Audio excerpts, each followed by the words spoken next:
Okay, I think we're live. So welcome everybody to the latest Brain or Shine webinar, which we're joined by Jodie from Slater and Gordon today. So hi Jodie, it's lovely to see you. And thank you for coming. Thank you very much for having me. Thank you. Fantastic. So just a very quick introduction. If you've not met us before, we are Jules and Mark, who set the project to Brain or Shine. Obviously I'm Mark and this is Jules. Sometimes people do ask, believe it or not. Yeah, so we set a Brain or Shine to basically support people who are affected by brain injury. The webinar today is expected to last a little bit longer than our regular monthly ones because the RC expert, we have the experts in from Slater and Gordon like Jodie. So she's going to talk a little bit more about the topic that's on the screen, clinical negligence claims in England and Wales. Now, we do appreciate that sometimes people are logging in from different countries and you may be sitting there thinking, oh, I'm in America or whatever. You obviously are more than welcome to stay online, and we've had people logging in from other countries before who've got a lot of information and a lot of useful stuff, even though you're not in the same country. So please do stay on with us as well. The webinar is private, so what you can see on the screen is all everybody else can see and all we can see as well. We can't see you on your cameras, so if you're laying on the sofa, feeling a bit fatigued or whatever, that's absolutely fine. We can't see you doing that. The only thing we can see that's public is the chat, which if you post anything into the chat, everybody else will be able to see that as well. But please do use the chat. It's really, really useful if we get interactions on there. If you have any questions for Jodie or ourselves, then please do put them on there. We may not answer it straight away, especially Jodie's bit. She's going to take questions at the end because she may cover them already. But do pop them in there and we will get them answered before the end. If you're finding it's too fatiguing and you need to log off, that's absolutely fine because I've been there many times with the brain injury, of course, and you will be sent a recording right at the end of this as well, so you can watch it back. Plus, it goes onto our social media and onto our YouTube channel in the next couple of days as well. So, and that's covered all that bit, isn't it? That was absolutely brilliant. I remembered everything. Yes. I normally forget something. It's normally my name or something like that. No, that was absolutely amazing. So, yes. Yeah. I hope you get a lot of information from this. We've spoken with Jodie earlier on today, and I'm so looking forward to this. And I honestly wish that we had this advice when we needed it many years ago. So enjoy. Yeah, just very, very quickly. So 1 minute before we hand over to Jodie, we just wanted to very quickly share a very concise backstory of where we were when we suffered. When I suffered my brain injury, and Jules obviously had to deal with a fallout from that. But basically, we were on holiday in Spain, in the Canary Islands at the time, and I fell and hit my head. Now, I was taken to hospital, and I was actually misdiagnosed with an ear infection, and we were sent away. Now, I have no memory of this, so it's probably even better for Jules to tell the story sometimes. But the real key thing was there was a big misdiagnosis there, where it put my life at risk massively because I really should have been operated on that night because the blow to my head was so severe. I basically blacked out and just fell and hit my head. Now, as you can see, I'm here and I'm fine and I'm functioning. And in the long run, I think not having that operation was probably the right thing for us as the outcome. But that could have been very, very difficult. And we've already spoken to Jodie about the sort of clinical negligence theme on that already, and it's something that was really scary and caused us a lot of anxiety and a lot of stress, and also put us in a position where we were quite semi-angry about it at times, weren't we? So it's something that has affected us as well, but we wanted to hand over to Jodie now just with that little bit of a backstory, because this could be something that's affected you as well. So over to you, Jodie. When you need the slides changing, just give us a shout as well. Next slide, please, and Jules will press the button.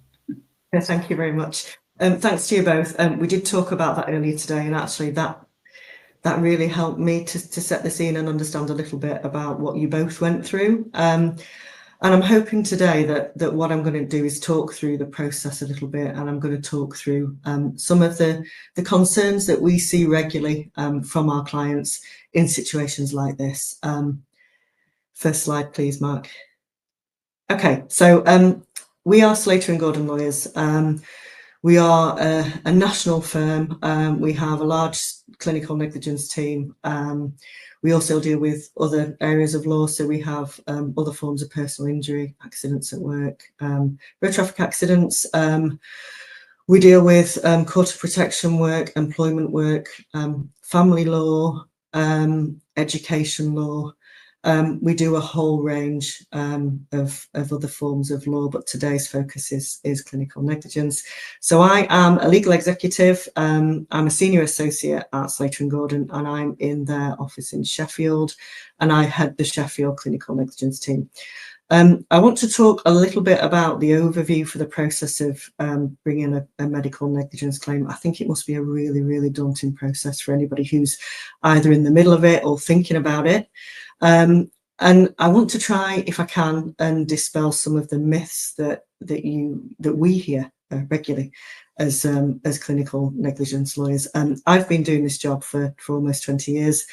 And we do see themes in those things that worry our clients. I want to give you some case study examples, and then I want to give you a little bit of practical advice, just so that we can talk through how you can think about your care and how you can work with your lawyers. Okay. All right. So what I wanted to do is just talk to you a little bit about what kind of cases we see. So we see cases where there's been a misdiagnosis. So, for example, what ultimately turns out to be a fracture is considered to be a soft tissue injury. So the wrong diagnosis is made. We see delayed diagnosis. So something that seems to be a minor skin condition later turns out to be cancer months, years on. We see substandard surgery. So sometimes there's injuries during the surgery. There's damage to blood vessels, to organs. We see birth injuries. So what that means is it's the child who's born in poor condition usually, and that negligence has occurred either in pregnancy or with the labour. We see patients that are lost to follow up. So the intention is to follow somebody up in 2, 3, 4, 5 months, see them again, and that doesn't happen. And then there's instances where there's lack of consent. I'll be honest, that's a whole hour's talk on its own. So that's where there's been a lack of discussion about what you can expect from your surgery, what your treatment options are, what treatment's available, what the risks of the treatment are as opposed to the benefits. And it's where you don't feel as though you've been given the information that you need to make a decision about your own care. Next slide, Mark. Thank you. So who do we bring cases against? The medical professional, in really simple terms, the medical professionals involved in care. So doctors, that can be in hospital, it can be an A&E doctor, it can be a surgeon, it can be NHS care, it can be private care. We bring cases against GPs, so the doctors that you see all the time in your local medical centre, nurses, whether they're nurses in hospital, nurses at your GP practice, and other medical professionals. So, for example, physiotherapists, paramedics. It's those who are qualified in giving you the treatment. So there's a whole wide range of those types of cases that we run. Okay, so there are time limits, and this is really important if you think that you've been affected by medical negligence. So the general rule is 3 years from the date of the negligent treatment. If you're a child, it's different. So it's 3 years from your 18th birthday, if this happened to you when you're a child. If the negligence results in death, then it's generally 3 years from the date of death. And then the time limits are different for those who don't have mental capacity due to a brain injury, and they can't bring the claim themselves. So if you've had medical negligence and you've never regained mental capacity, then the limitation period does not run. These are all really complicated areas of law, with some exceptions to them all, but generally that's the rule of thumb. Thanks, Mark. Okay, so I'm going to run through the things that seem to concern our clients when they're thinking about this process. We know how daunting this is because we hear it and we understand. The first thing, before you even get to the point of trying to undertake any investigations, is the cost of it. There's a cost. So most clients are really worried about it costing them a fortune to bring a claim for medical negligence. The reality is, There's various ways of funding a case. So we can look at existing insurance that you've got, which we call before the event insurance. We can look at a conditional fee agreement, which you'll probably more likely know as a no-win, no fee. And we support that with specific insurance. And we look at legal aid, which is only available in child cases where there's been a neurological injury, either due to pregnancy or just after birth. So that there's a limited scope for that these days. What we're trying to do is put you in a position where we can investigate this case without you having to pay up front. So that if we get to a point where we're saying, actually, we can't take this case any further because the evidence just isn't in your favour, or we get all the way to a trial and we don't win, then we don't want to be saying to our clients, and here's a bill for what we've done. So we're looking to investigate these cases for you with no cost to you. And that in itself can be a really big, important thing to be able to reassure your clients about at the beginning. Okay, so the legal test. I'm not going to give you a law lecture on this. I'm just going to try and set out the kind of things that we look for. So what's often thought is they've done something wrong, so I must be entitled to compensation.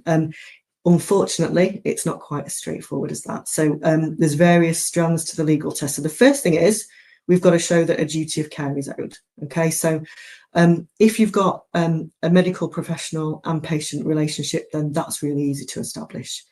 The next bit is trickier. So we've got to show that there's been a breach of duty of care. There's a couple of cases that have set this test out. So the first one is called the Bolam test. And what that determined is that a doctor's not negligent if their actions are supported by a reasonable body of medical professionals in that particular medical field. So in really simple terms, what that means that we ask our experts is, would no reasonable, responsible doctor in that particular field of medicine have done what the treating doctors did in this case? And if they say, no, nobody would have done that, no reasonable doctor would have done that, then we've got a breach of duty.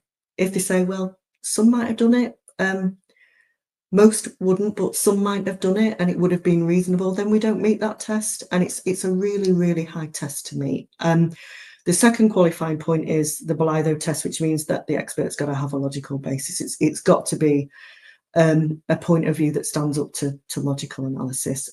Next has got to be injury, and that's really important because that's what you get your compensation for. If there's no injury, then we can't claim, because it's a difference between what your position is now and what your position would have been if you'd had appropriate treatment. And then what we need is causation. So that's a link between the two. So we've got to show that whatever they did wrong has caused your injury. There has to be a direct chain in medicine and in fact that means that flows from the thing that they did or they didn't do. So investigating the claim, obviously this is a medical negligence claim. The thing that's really important is your medical records. So I've heard over the years clients worry about the fact that maybe the records are going to be changed. Maybe somebody's going to look back and think, actually, we need to add something in. In reality, that doesn't happen. I can't say it never happens. I can certainly say that it's something that we do not routinely see as medical negligence lawyers. If we're worried about it, then there are ways and means of looking at it. So we have handwriting experts that can look at notes that are done in writing and work out whether something's been added later, whether it's the same person that's written the note. More simply, we've got audit trails for electronic records, so we can look and see, okay, who accessed this? Did they change it? When did they change it? How did they change it? So it's been a worry, and I think it's a worry because we're dealing with clients and patients who already feel as though they've been let down. So trust is a huge issue for the clients that we see, and this is really how we say that's something that you shouldn't need to worry about. It's not something that we see in regular practice. Really importantly, we need a witness statement. So we need to be able to say to our client, okay, what do you remember? What happened? How did it happen? When did it happen? What were your symptoms? What did you say? What did they say? What did they do? And importantly, how are you now? And the sooner we do that, the better record we get of it. So what I've put there is that the myth on this slide is I'll never win the case because there is nobody else there. It will be my word against the doctor. So sometimes we have clients who are really worried and say, well, I've thought about pursuing a medical negligence claim, but it was just me and the GP, and I know what's in the records, and that's just not what happened. And so I was worried about bringing it because we've got a disagreement here, and who's going to believe me over what's in the records? The reality is that it's not hugely common, but it happens, and we know it happens. Doesn't mean that we can't pursue the claim, but what we do is we look at what other sources there are to help. So sometimes clients have got a really obvious injury that's not documented. You know, the records say a bit of swelling and a bit of redness to the leg. Your client's saying, actually, my leg was twice its size. It was so red, it looked like it might explode. And they've got photographs. The photographs are there, and that's a really good evidential way of saying, okay, send me them in. Let's see how you were at the time. Did you send text messages to your family saying, I've just been to the GPs, this is what they've said? What else is there that helps us to corroborate your history? And those are other things that we look at. We look at what other sources there are to help. So if there's a conflict, if you think you're saying one thing, the GP is saying another, know that it happens and know that it's something that we work through. So the people that tell us as lawyers whether we've got a reasonable case or not in terms of the medical care are the medical experts, because we're qualified in law, we're not qualified in medicine, so we rely on them to tell us whether what happened was acceptable or not. So what I've said there is any doctor instructed in my case will be on the side of the doctors who treated me. They will defend their own profession. I hear this a lot. So clients are worried that doctors are going to say, well, I don't think that there's any concern there, purely because they're defensive. They want to defend their own profession. Okay. So the truth is that we look for a number of different things when we're looking for the right experts in our case. So what we're saying to these experts is, would no reasonable and responsible doctor have treated our client in the way that they were treated in this case? And when we look at which experts we want, first of all, they've got to be like for like. So if you're worried about a GP, we need an expert GP. If you're worried about an A&E doctor, we need an A&E doctor. And I always say to my clients, if you've got a problem with your plumbing, you ask an electrician to come in and have a look at it. You'd look for the person that does the job. And this is the same. So we need somebody who's experienced in their field of medicine. So same applies, you know, it's got to be what they do, because only by doing the job of the person that we're worried about do they know what should and shouldn't happen. They've got to be experienced in dealing with legal cases. So you've just seen really briefly the legal tests, and some of the experts we instruct are wonderful everyday doctors. But in addition to that, they've got to know what the legal test is. They've got to know how their evidence might be challenged and how to determine whether the care's okay or not. And then finally, but really importantly, they've got to be independent. So their duty is to the court. There's a lot of misconception that each side instructs an expert to support their case. That's not the way that it goes. So first of all, they've got to be independent in the sense that they've got to say whether they trained the doctor in question 6 months ago, because that doesn't mean that they're independent. Or if they live next door to them, they've got to tell us that, because that might not mean that they're independent. But the duty is to the court. So that means that sometimes we get expert reports and they say, I'm really sorry, but the care was actually okay. And I know that's disappointing to your client, but it is for these reasons the care was acceptable. And then sometimes we get them that say, actually, the care was absolutely not what it should have been. But ultimately, that expert has to be independent, has to be able to justify to the court that their opinions are a non-biased one. So there shouldn't be any concerns, and I understand why there often are, about the fact that you may not find that an expert supports you because you're worried about that expert understanding the pressures doctors are under and wanting to support that. So let's imagine that we've got medical records that we've looked at. We've got a witness statement. We think we see where it went wrong. So we go to an expert and we say, do you think that care was acceptable or not? And they say, no, we don't think it was. And then we say, do you think that the care that wasn't acceptable caused my client's condition? And they say, yep, we think it did. Then we write to the other side and we say, this is what we think you've done, this is what we think it's caused, and this is why, and we call that a letter of claim. And then what they should do is investigate that and provide a letter of response. So my myth there is the doctor will just say that he didn't do anything wrong. So people are often worried that somebody's just going to knock on the office at the doctor's door and say, this is what they're saying. Do you think you did that or not? And they say, no, my treatment was fine. It isn't like that. Fortunately, there's so much more that goes into it than that. So before they prepare their letter of response, the other side also have to go through the process of getting independent expert evidence. And that's the same. It's got to be those who've got a duty to the court. They need to know the discipline that they're working in. They need to know the legal tests. And like us, their experts will sometimes say, do you know what? I know you don't think that you provided substandard care, but objectively on the evidence, I think you did. And sometimes they'll say, we think your care was okay, but it's not the doctor who's called into question, who provided the treatment, that's just asked to determine whether they were negligent or not. It has to be a thorough, independent investigation at the other side. Okay, so let's imagine that having sent our letter of claim and got our letter of response, we've got an admission. So they say, actually, we're really sorry. We know that we didn't do what we should have done, and we know that you're injured as a result of it. Then the myth that I've put there is, if they say that they were negligent, then I can just tell them how much I want in compensation. I would love to tell you that that's the way that it works. That isn't the way that it works, unfortunately. So we will each have our respective valuations. So if they're admitting, then you should be receiving compensation. The how much part of it is not necessarily as set in stone as that. So we will go away and look at what we think it's worth. The other side will go away and look at what they think it's worth. And then there's usually a difference in valuation, and there's a negotiation process. And I'll talk to you about that on the next slide. Okay, so how do we know? How do we know how much this is worth? So there's two strands to compensation. So the first one is general damages. So that's for your pain, your suffering, and your loss of amenity. So your injury and the impact it's had on your life. Okay, so the first thing we do is we instruct experts, medical experts, because again, we don't know how these conditions are going to be in future. We say, what's the condition of my client now? What problems are they facing? What symptoms have they got? How is it impacting them?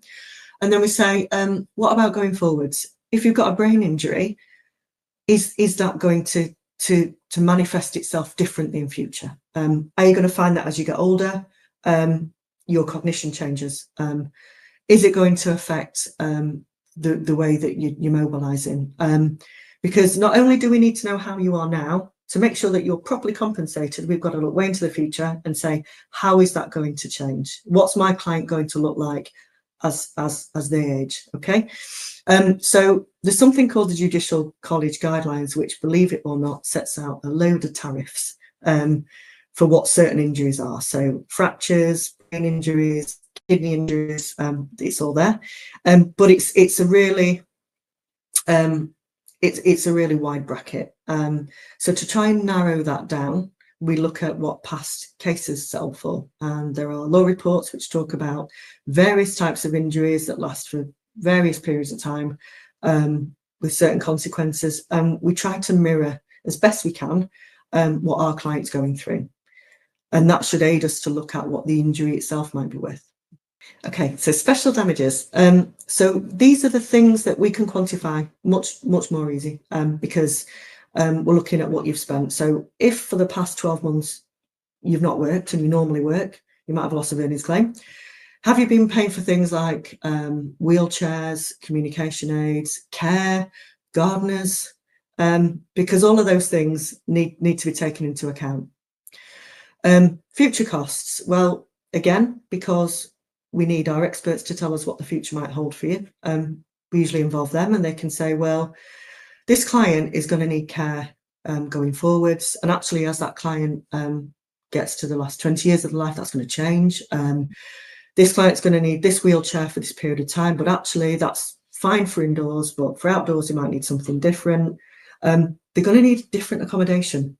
All of these things allow us to try and put together a picture and a calculation of what you need in your future. Our position is to try and get you the most that we can. That's what we want to do. So we present our case with a really high watermark. We say this is where we think you might be. As you can imagine, the other side are usually further down here. And maybe there's a bit of agreement, which we'll talk about a little bit later on. And we've got the structure of settlement to think about, and I'll talk about this a little bit later too, but most cases settle with a lump sum, so you get a sum of money in one go, and that's your compensation.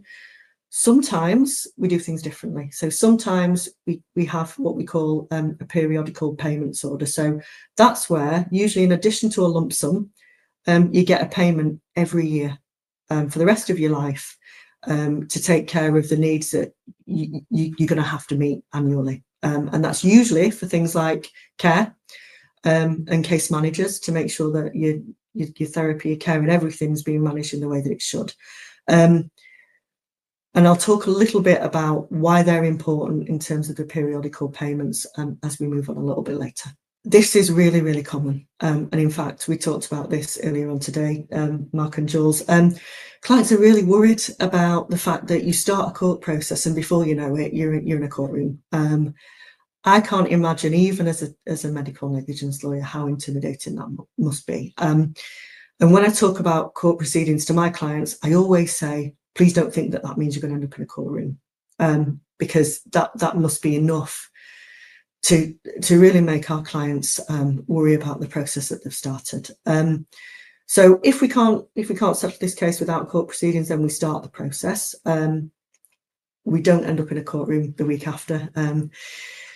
The cases often take somewhere between 18 months to 2 years, sometimes more, sometimes less, to get to trial, and that time period can depend on all sorts of things. How long is the trial going to take? How many experts do we need? When is everybody available? And what we do is we start court proceedings by lodging some documents at court. One of them's called particulars of claim, and what that is a document that says, in a formal way, a bit like our letter of claim, this is what they've done wrong and this is what it's caused. Assuming that they defend it, then the other side will say, we agree or we don't agree that we did something wrong, and we agree or we don't agree that we caused the injury. Then the court has to set a timetable. And I mean literally dates through to a trial. And what they have are things like, when do you exchange your witness statements? So we'll have taken a witness statement, at least from our client, probably from others. The other side will have done the same with those who treated our client. And we literally swap them on the same day at the same time. And what that means is that nobody has the advantage of seeing the other side's evidence. So you can't say, well, okay, well, their witness said this, and we just need to deal with that now in our evidence. They've got to be done independently. We do the same with medical reports, so that one side doesn't have the opportunity to counteract or address points that are made in the other side's evidence, and they're done exactly the same time. Once upon a time, we used to put them in the post. These days, we tend to do things by email. And then, assuming that we don't necessarily agree, because our experts, one side saying you've done something wrong, the other side saying we don't think we have, then the experts sit down and meet. So our GP experts meet theirs, our oncologists meet theirs, and they're given a schedule of matters that we think that they need to discuss. And that's really to see whether there is any possibility of any agreement on any of the matters that they've previously not agreed on. If not, then we finalise our calculations in terms of what we think it's worth. They do the same, we exchange them, and then we do end up in a trial situation. But you can see that it's not a quick process, and you're re-evaluating the case at every time. And is the scope to settle before? We'll see on the next slide. Okay, so what are the chances of settling out of court? So the myth there is, if they pay compensation, then they're admitting that they're negligent, and I'll come on to why that's not quite right in a moment. So cases can settle without admitting fault. So what happens is, as we're getting to trial, we're reassessing our case all the time. The other side's reassessing their case all the time. The reality is, we might think we've got a really strong case. The other side might also think that they've got a really strong case. And as confident as we are, we can't promise you that if we get to trial we'll win, because we don't know what the judge will say. And the judge has got to decide, do I prefer the claimant's evidence or the defendant's evidence? And we can't predict which way that's going to go. So the parties are encouraged these days to to not just take the case to court and just think, well, do you know what, we'll just take our chances. We don't want to put you through that. Amongst everything else, we don't want to put you through that. So there is what we call alternative disputes resolution, which reflects a whole range of things that we can do to sit down with the defendant or try and settle this case in any other way before we get to trial. And usually the parties recognise that there's risks, and there is a lot of scope for sorting these cases out before we get there. I'll say that most cases, very, very much, most cases don't get to trial. But they can do that without holding the hand up and saying, okay, we've changed our mind and we now accept that this is our fault. Sometimes that happens, but if we're ready on for trial, it is possible that the other side say, actually, we still don't think that we did anything wrong, but we are prepared to pay you some compensation. And that's really difficult to explain to our clients, because our clients are thinking, well, if you pay me compensation, then that must be your fault. And it's done on a non-fault basis. So yes, you get the advantage of the compensation, which is what you need to try and set your life out going forwards, but you don't have that admission. And there isn't anything that we can do to force them to admit. So that's the reality of that. So interim payment. So I just want to talk about this. So what I've said there is, if the case isn't going to trial for another 18 months, I can't access any of my compensation for the things that I need now. So we talked about the length of time that it can take from starting the court process to get into a trial. And what happens if you're thinking, well, we are really struggling. Imagine there's been admissions. So they said, yeah, we know that we've caused your injury and we're sorry that we didn't do what we should have done. And you're thinking, well, that's all fine, but the court process has been started, because if we can't do the evaluation, the judge has got to, that could be 2 years away. But I'm struggling. My family are trying to care for me. They can't manage. We can't cope. Or I need treatment. I need physiotherapy. I'm desperate for a hoist. I'm desperate for a wheelchair. Or we can't manage in the accommodation that we've got. And we can't wait 2 years. Then there is scope for us to say to the other side, where there's been admissions, if there haven't been admissions, then the other side aren't necessarily going to end up paying compensation. So only when there are admissions, we can say to the other side, actually, my client's in need of X, Y, and Z. Would you be prepared to pay some of the compensation up front so that we can deal with these important needs for them now? I would like to hope that a lot of the time we agree, because the defendants have shown that there's a need. If not, then we apply to court and we justify to the court why that's needed. But the important thing is there is scope in the life of a case in the right circumstances for us to get you the help that you need early. We do deal with claimants who have brain injuries, which mean that they don't have capacity to deal with the litigation themselves. They don't have the mental capacity, and they don't have the capacity to manage their own affairs. So I just really wanted to talk a little bit about that and why it's slightly different.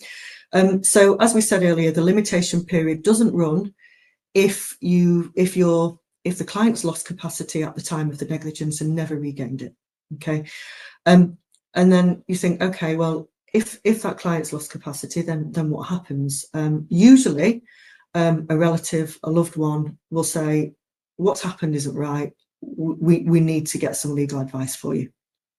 And that's when somebody is representing on behalf of the claimant, the claimant's interest, and that's what we call a litigation friend.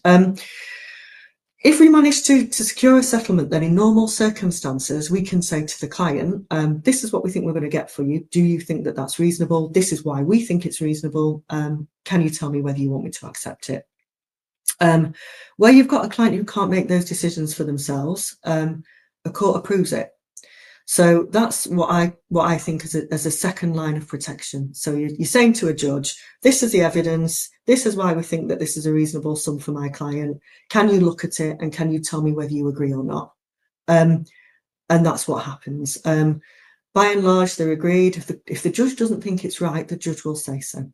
Okay. And then the final thing is to make sure that your funds are managed properly, compensations being dealt with in the way that it needs to be dealt with. We appoint professional deputies who can determine how these funds are used, to make sure that they last and to make sure that they're being used in the right way. Okay, so what I wanted to do here is just talk through with you a little bit, with a bit of an example, what we think about when we get an inquiry for medical negligence. This particular case is similar to a case that I've had. In this instance, it's a child, but you'll see how this can quite easily relate with the circumstances to an adult. So this is a child with diagnosis of a brain tumour. And the child is in poor condition after having surgery to have the tumour removed.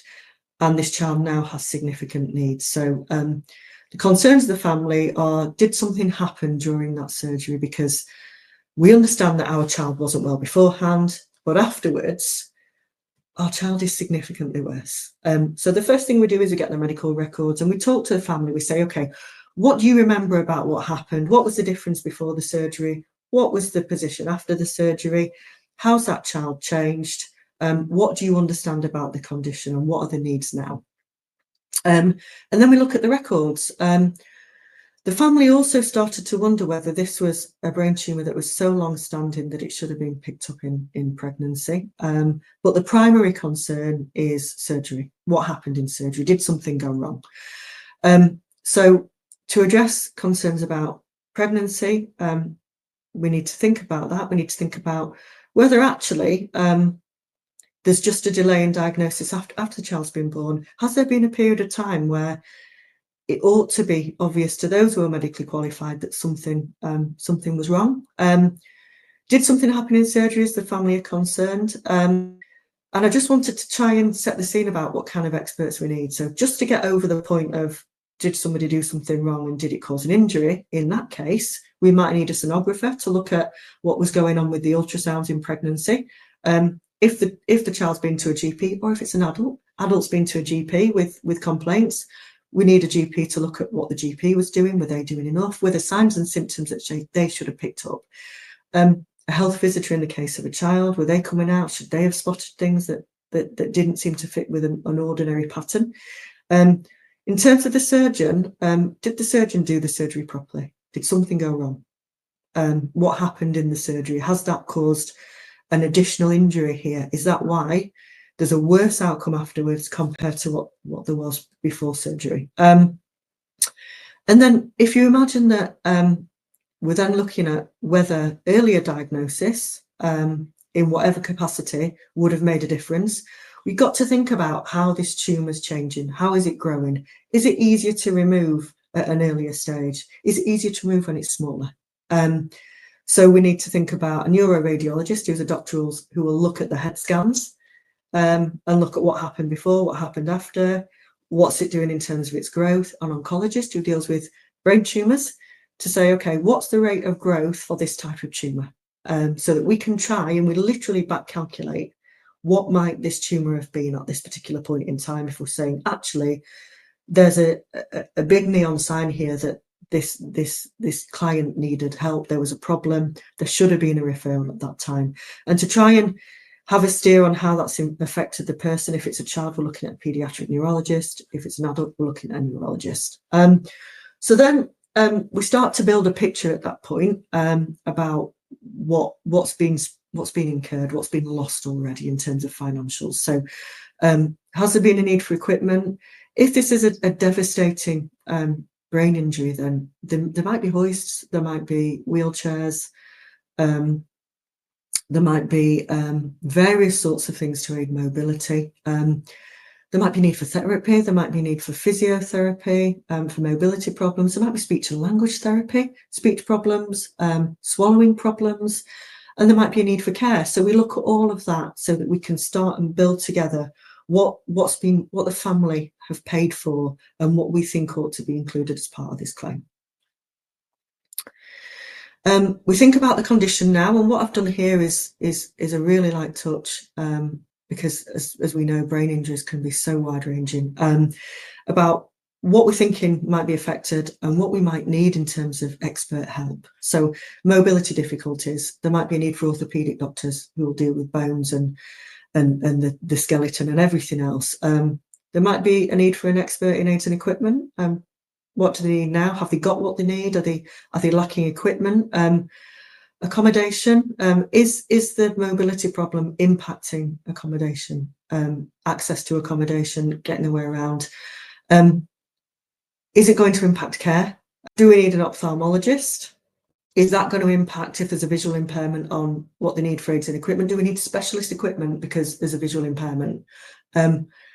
Does that impact on care? Then communication and feeding. Do we need communication aids? Do we need speech and language therapy to become involved and talk to us about whether we've got what we need for that person moving forwards?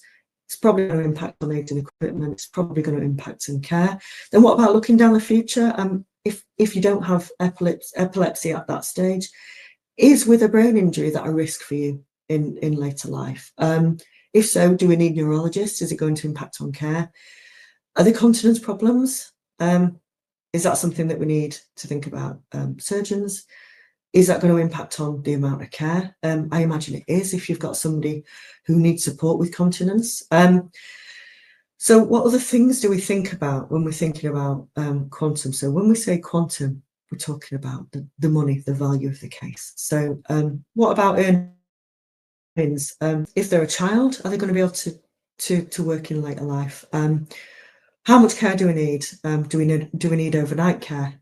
Do we need 2 carers? Do we need 1 carer? Does that change when they're outside? Because being outside, they need more support. Is the accommodation okay? Can we adapt what we've got? Do we need a whole new property involved with deputy because that has costs? Life expectancy. This is huge for us because we will take a view on what we think life expectancy might be. So will the other side. Are there going to be changes to that client's needs as they get older? Are they going to need more care when, say, they get to 60? And then we need to think about the structure of the settlement. Is this a case where we think, actually, we're going to need payments every year to make sure that this client has what they need and they're protected? So what's the goal? Well, the goal is to compensate for the past loss, for the injury, for future needs to be taken care of, and we need to build a picture of what that client's life is going to be in the future. We need to appoint a deputy to manage funds. We need to think about a case manager to make sure that day-to-day life, care, therapy, everything else is managed. And we need to think about interim payments. We need to think whether our clients need help now, if they're admissions. What do you need? What can we do before the case comes to an end? So I wanted to try and tell you how we put that into practice. So this is a case which is concluded. It's a cerebral palsy case. It happened because of problems in labour. So before this child was born, there was a uterine rupture, there was a fetal bradycardia. In other words, the child was in distress before the child was born. And ultimately, we said that was evident. This child should have been born by caesarean section earlier, and when the child was born, the child was in poor condition, and there's a diagnosis of severe dyskinetic cerebral palsy. And we said the delivery should have taken place earlier than it did, and this injury would have been avoided. And what we had in that case, which we don't have in all cases, but they're really useful when we do, is an internal investigation at the hospital. So they'd already looked at it. And we had access to that, and that meant that we could really easily and quickly say to the other side, look, we've seen this, based on that we think they've done something wrong, and we think that this injury should have been avoided. And actually in that case they admitted relatively promptly that there should have been an earlier delivery, and had they done what they should have done, it would have avoided neurological injury for this child. And that's really difficult to manage with a client, because it's really hard to hear. But what it gives you is a future that you might not otherwise have been able to manage, and a different future potentially. So just to show you the kind of experts that we have in these cases. On that case, we had a paediatric neurologist, educational psychologist, paediatric ophthalmologist, assistive technology expert, speech and language therapy, physiotherapy, care, OT and accommodation. So we got a lot of experts telling us what we needed going forwards. So there was approximately 2.5 years between the court process starting and us getting to trial. And we got admissions. We were just taking it through the process so that if we couldn't work out between ourselves what the case was worth, a court could do that. But there was evidently a real need for care, for therapy, for aids and equipment, and for accommodation, and they couldn't wait. This was a relatively large family living in a small, completely unsuitable house. And we recognised the need for that. The care was being supplemented by family, and it was a lot. It was a lot with a family. So we appointed a deputy. We had a case manager appointed, and we managed to justify the interim payments that we needed. And we actually got interim payments of over £2 million in the life of that case, before it came to a full settlement. So as we were going through the court process, and over £1 million of that was for a property. We had some issues along the way. So there was issues over what the claimant might need. So issues over whether this child would ever be able to manage a powered wheelchair themselves. And because we'd got the interim payment, we could trial it. And what we were told would never happen is that this child would make their way around a property in a powered wheelchair on their own, and we saw it happen. We were concerned about this child's behaviour. There was self-harm to a degree, and what we thought might have been a behavioural issue transpired to be frustration over communication. So this child wanted to communicate, and with the benefit of the interim payment, the money up front, we were able to trial different communication devices, and guess what? The frustration subsided because we enabled that. There was a huge dispute on this case about life expectancy over decades. So we said we actually think that this child will live relatively long into adulthood. The other side didn't agree with that. And so then you're thinking, okay, well, we've now got this issue about how we structure this settlement, because let's imagine that we are 20 years apart, and we're going to get a lump sum payment all in one go. If we're right, and this child survives 20 years longer than the other side say, and the other side don't agree, then how do we make sure that that child's protected?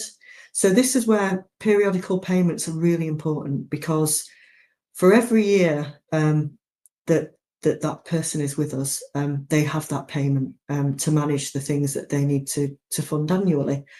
And it removes the risk of thinking, okay, well, if we're wrong on life expectancy, where does that leave us? Is that going to be enough? And actually, in that case, there was a lump sum payment of over £5 million and annual payments in excess of £300,000 to make sure that those annual costs were met, and to reassure the family that that's going to be there for you in future. Okay, so I just wanted to finish on two different slides where I'm not talking to you about the law. I'm talking to you about the people that we deal with as lawyers with our clients. So why do people bring medical negligence claims? Obviously, the compensation is really important. That is what hopefully will change your life. You need it for your future. You need it to compensate you for what you've been through. There's so much guilt attached to those who think that they're going to bring a claim for compensation. You know, they know that these things don't happen with somebody intending to cause anybody harm. They feel guilty about bringing this claim, which is going to lead to compensation in a limited pot of money. We know how stretched the NHS is. What I say to my clients who are dealing with that is, you're living your everyday. It's you that's living that. The money that we get, you can't undo what's happened. We can't. If we could do that, that would be a wonderful thing. But what we do try to do is financially, as best we can, put you in the position that we can the closest position as you might already have been in, but for what happened to you. And that's hard, but that's what your compensation does. It secures your future. The second thing they want are answers and explanations. I genuinely believe that if people sat their patients down and said, we need to talk to you about what's gone wrong. This is what's gone wrong. This is why.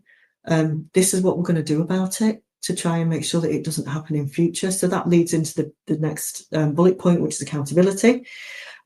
People want to know that there's been recognition that it didn't go as it should. And lessons to be learned. We've all seen the maternity scandals, and we're all hoping that those instances and those findings that are happening over and over again are teaching us lessons for the future, how not to do things, how do we change things, how do we make them better.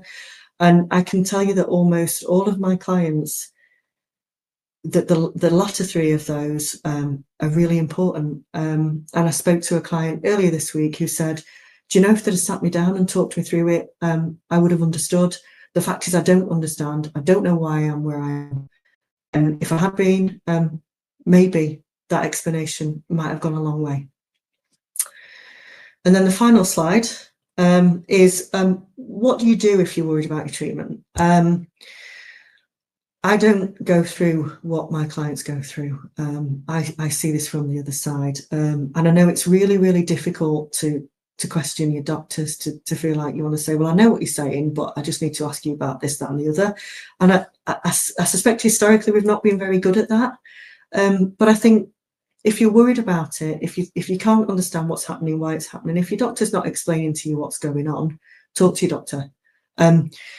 If that means you ask for a meeting, to give you the time, ask for a meeting. If you're unhappy with what's happening, you think something's gone wrong, then make a complaint. Every body, so whether that's an NHS hospital, whether it's a GP practice, ought to be able to talk you through their complaints process. Sometimes what happens is they say, come in and we'll have a meeting and we'll talk through it, which is fine. But these are really emotive, stressful environments. And I suspect at some point in our lives, we've probably all had meetings where you've gone into it and you're so nervous, you're worried about what's going to come out, and you come away from it and you think, I don't know what they've said. I've got no idea about what have I come away from here. It's a blur. It's an emotional, stressful, traumatic blur. So my advice is ask somebody to go with you, somebody who's going to be able to take a note of what's going on, or ask them to record it, because you need the time to digest that one. If you're still concerned, then you can talk to a medical negligence lawyer. If you're going to do that, then what's a really good idea is to think about what you remember, because the sooner you get it down, the fresher it is in your memory. List your out-of-pocket expenses. What have you spent? What are you paying out for? Do you now need a gardener? Do you now need a cleaner? Are you paying for physio every week? Because again, that's something that you forget about. And then the last three are kind of not practical as such. They're about how we interact with our clients. So I ask my clients to be as honest and as open as they can be about what the alleged negligence has caused, and that can be really difficult to open up. I spoke to somebody this week who said, after the call, and we were just wrapping up, I don't think I've spoken to anybody as openly about what I've been through in the last 2 years as I just have then. And that's really, really important. And we really value that, because if you don't tell us how you're feeling, how it's impacted you openly and honestly, we can't include that as part of your claim. But talking about things like your bowel function, your bladder function, your sexual function, your mental health is really, really hard. But be brave with us, talk to us about it, be open with us. We will deal with that as sensitively as we possibly can for you. How are we best to communicate with you? Well, the obvious answer is, do you need us to communicate in a particular way? Because you have needs. Have you got a visual impairment? Is there a problem with your hearing? How can we do that? But I think more than that, I find that my clients are often really, really worried about the thought of an email through with a report that tells them whether the rest of their life is going to change. They don't want to be wondering whether they're coming home to a letter that they then don't open for a week, because they know how important that letter is. And so what I say is, how do you want me to deal with this? Do you want me to call you and say, look, this has come in. I can tell you now really briefly what it says, and then you can read it, and then we can talk about it again. I had one client who I knew on first discussion didn't absorb it. for lots of reasons. And we did that, and we got into a routine of talking through it briefly, and then me saying, okay, why don't you and I arrange a call for the end of the week, and we'll do this again. And that's what we did. And then the final point is, don't be afraid to ask your lawyer questions. We're just people doing a job. Our job is to help you understand what we're doing. If you don't understand what you're doing, this is going to be even more nerve-wracking for you than it already is. So come to us, ask us the questions. I say to my clients, do not keep something to yourself. If it turns out that that 15-minute phone call is going to stop you worrying for weeks, that's what I want you to do. Bother me. I'm here to be bothered. I need you to ask me the questions you want to ask. Please don't sit and let this stress you out. If I can help you with it, that's part and parcel of what I do. And no question's a daft question, and I mean that sincerely. So talk to your lawyers if you've got them. Don't let this become even more difficult than it is, because you don't ask the questions because you worry about what your lawyers are going to think. I don't know whether there are questions. If there are, I'll deal with them if I can. I might not be able to deal with everything there and then. I'm quite happy if you want to contact Jules and Mark, or put things in the chat if there's things afterwards and you're thinking, well, actually, I didn't think about it at the time, but now I'm thinking maybe we should have spoken about this. Get in touch. I'm more than happy to deal with what we can. Oh, thanks, Jodie. That was amazingly insightful. Oh, yeah. And I mean, obviously, ask the expert goes without saying that you find out so much information that you didn't know before. Yeah. But we do have some questions that come in the chat. So a couple of them you actually, I think you've covered. Went on and covered, so that was really good. The first one said it was about the legal test. How do you perform a logical test? Yeah, you said in the legal test. Yeah. So basically, I think what was trying to be determined there is that if you're saying there's a small body who would have done exactly what the doctors did in this case, but the majority would have done it differently, it's got to be with a reasoned explanation. It can't be something completely off the wall that doesn't make any sense. There's got to be a rationale for why the expert takes that view, and I think that's what the courts were trying to get to when they qualified it with that. You can't just say, well, I think some doctors would have done it. You've got to really be able to explain why that's the case, and it's got to be a logical explanation from the experts as to why they've come to the decision that they have. Yeah, brilliant. And I think you explained that really well. We did get one here where somebody asked if you get claims where liability is accepted without having to go all the way through the process, but then they said you sort of covered that, so I think that was good. We do, yeah. Yeah, we've got a few comments saying it was really interesting to find out how the claim system worked. We got random. Well, what's the biggest claim you've ever settled? Tens of millions. And going back to what we said before, it depends on all sorts of stuff. Depends on life expectancy of your client, but yeah, they've been in the tens of millions. Oh. Wow, yeah. I have a question. Yeah, go for yours. Yeah. If it goes to trial, is it only the judge that makes the decision ultimately? So it's whatever you all put together, that person makes that decision. Yes. Just that one person. Wow. Yeah, there are appeals, but this is really why we say it's really difficult to be able to say, I can tell you that we will win at trial, because it's one person. And it depends on how your experts deal with the question on the day. Nobody tells you exactly what's going to be asked of you. It depends how your other witnesses do on the day. It's one person, and it's really difficult to predict with any certainty how that's going to go. I can imagine. I can really imagine. Wow. And we also got a couple of other little comments here. So interim payment sounds really interesting. I think you answered my question earlier as well. So it sounds like you've given some information on interim payments there that somebody didn't know before. And also another comment was saying it's definitely more than the compensation. Sometimes it's having the answers, which is good, which is when you were talking about your goals. Having the answers is a good close. And Andrew also put preventing it happens to others is really important as well. Preventing. I know, bless you. I'll do it for you. Preventing whatever's happened not happening to others. You know, these are what these cases are for, isn't it? So yeah, very, very worthwhile. Yeah, definitely. We want to tick all of those boxes. We want to the compensation. We want to get the answers for our clients. We want accountability, and we want lessons to be learned. That is what we ultimately want for those that we deal with. Yeah, well, definitely. That was absolutely amazing. That was wonderful. Very, very, very insightful. And very thorough. Well done. Definitely. So what I'd say to everybody is, if you have any questions or anything, it's quite difficult sometimes to ask specific questions here. Obviously, get in touch with us, or you can get in touch with Jodie. I think there's a link on our social media. We posted it, but if not, we will do. Slater and Gordon, obviously legal experts who we've worked closely with over the last sort of 6-8 months or so.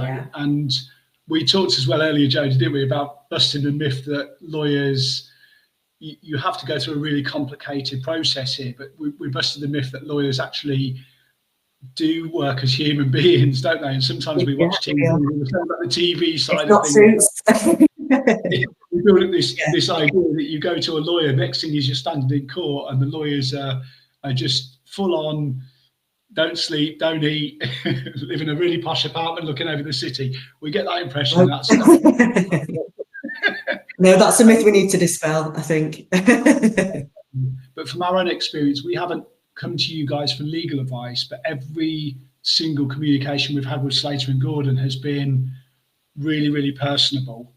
And we want to continue that idea that if you contact somebody, Slater and Gordon, or a lawyer, you're going to get a personal service. You're going to get somebody who will look out for you and will do the best for you as well. So it's not just a clinical system because you're following that. These people are going to be clinical with you. They're going to step on your side and they're going to follow and do the absolute best for you as well. So yes, it's thank definitely you very much. Thank you. I appreciate that. But no, thank you very much for coming on and giving us your time and your knowledge.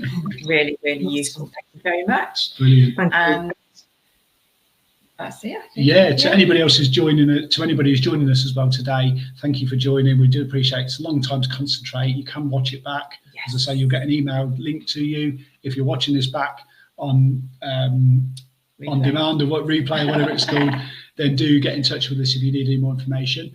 We obviously hold webinars once a month, regular webinars, but we also have RC expert ones dropping in with Slater and Gordon as well. So the next one I think is the 24th of April, where we're joined by a friend of ours who is also a trainer for Headway UK called Aidan Price. So we're going to be talking a little bit about the after effects of brain injury, and how they affect us. And we have regular podcasts going out. One's actually just gone live today, so you can find those on Spotify. Also links through our website, which is brainourshine.com. And there's also a blog and a regular newsletter you can subscribe to. So that's a lot of information. But we always say at the end as well, pick what works for you best and engage with that. And then hopefully we can help you out. And we thank you all for joining us. And we'll just say bye to you in a second, Jodie, but we'll say goodbye to everybody online first and have a lovely evening. Yes. And we shall see you all soon. Bye for now.